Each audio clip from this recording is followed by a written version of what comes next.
Commitment to God is not just an emotional attachment. It's not even a religious activity. And it's definitely not just showing up on Sundays. Ang commitment kay God ay ang isang surrendered life. Hindi sinabi ni Jesus na follow me kapag convenient. Ang sinabi niya sa Luke 9:23, deny yourself, take up your cross, and follow me. Not just when you feel Him, but when you trust Him. Not just when prayers are answered, but when obedience costs you something. Ang commitment kay God ay hindi nasusukat kapag blessed ang life. It's revealed when everything is falling away.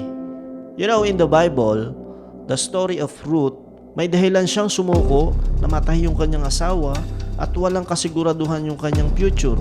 At ang pagsama kay Naomi, ang ibig sabihin lang nito ay rejection, kahirapan, at kailangan niyang mag-start muli sa wala. But yet, Ruth made one of the boldest commitment statement in the Bible. In Ruth 1:16, where you go, I will go. Your people will be my people. Your God will be my God. You know, God did not promise Ruth a comfort life. God did not promise a successful life. God did not promise a security, a good future. But she committed without guarantees, and that's the real commitment. Hindi hinabol ni Ruth ang blessing. Pinili niya ang faithfulness. Pwede siyang bumalik sa pamilyar niyang life, but commitment says, I will move forward with God, even when it costs me everything. And what happened? Tahimik siya nagtrabaho sa bukid. Walang spotlight, walang palakpakan, faithfulness lang. At ano ang sabi sa scripture sa Ruth 4:13? The Lord blessed her.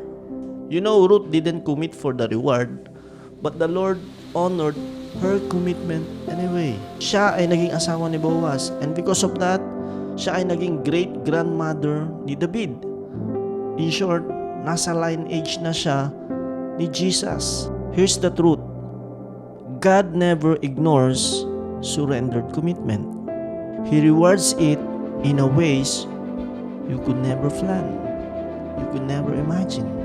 Commitment to God is choosing His will over your wants, His truth over your feelings, and His voice over the crowd. Dahil ang feelings nawawala, circumstances, your situation change, but commitment anchors you. God bless.